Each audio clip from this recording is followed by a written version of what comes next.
ऐसा नहीं है कि नेहरू जी से मतभेद नहीं थे, और मतभेद चर्चा में गंभीर रूप से उभर कर सामने आती थी।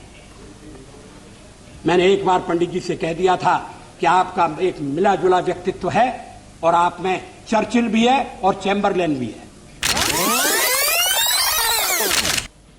कांग्रेस के मित्र शायद भरोसा नहीं करेंगे, साउथ ब्लॉक में नेहरू जी का एक चित्र लगा रहता था। मैं आते जाते देखता था। नेहरू जी के साथ सदन में नोक झोंक भी हुआ करती थी। मैं नया था, पीछे बैठता था। कभी कभी तो बोलने के लिए मुझे वॉकआउट करना पड़ता था। लेकिन धीरे धीरे मैंने जगह बनाई, मैं आगे बढ़ा, और जब मैं विदेश मंत्री बन गया तो एक दिन मैंने देखा कि गलियारे में टंगा हुआ नेहरू जी का फोटो गायब है। मैंने कहा, ये चित्र कहां गया? कोई उत्तर नहीं दिया।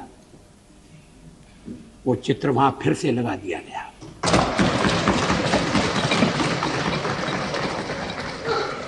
क्या इस भावना की कद्र है?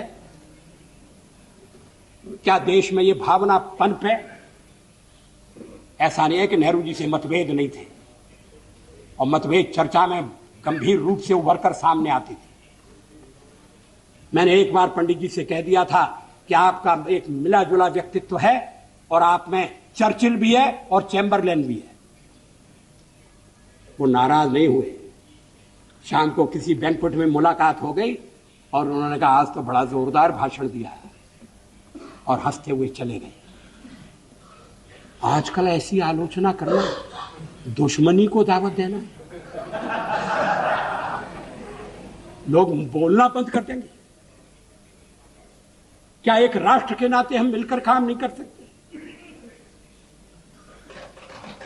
क्या एक राष्ट्र के नाते हम सब आने वाले संकटों का सामना नहीं कर सकते? एक शताब्दी खत्म हो रही है, दूसरी शताब्दी दरवाजे पर खड़ी है। अगर हमें छोड़कर आप कोई नया प्रयोग करना चाहते हैं, मुझे कोई आपत्ति नहीं होगी, लेकिन हम जो प्रयोग कर रहे हैं उस प्रयोग को आप सफल होने दें, ये मैं आपसे अनुरोध जरूर करना चाहता हूं। जब जेनेवा में मानवाधिकारों के सम्मेलन में कश्मीर के सवाल को हमारे पड़ोसी ने उठाने का फैसला किया, तो फिर उस समय के प्रधानमंत्री श्री नरसिंह राव की नजर मेरे ऊपर गई कि मैं वहां जाकर भारत का प्रतिनिधित्व करूं। हमारे पड़ोसी देश के लोगों को बड़ा आश्चर्य हुआ, वहां के नेताओं को बड़ा ताज्जुब हुआ।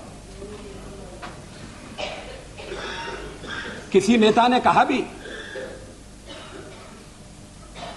कि भारत का लोकतंत्र विचित्र लोकतंत्र है कि प्रतिपक्ष का नेता अपनी सरकार के पक्ष को रखने के लिए जेनेवा जाता है, और एक हमारा प्रतिपक्ष का नेता है जो देश के भीतर ही ऐसी कठिनाइयां पैदा करता है जिससे अंतर्राष्ट्रीय बाधाएं और उत्पन्न होती हैं। लोगों ने कहा कि नरसिंह राव जी सरल आदमी नहीं है, बड़े चतुर आदमी हैं। ये मत समझिए कि वो केवल देश की एकता का प्रदर्शन करने के लिए भेज रहे हैं।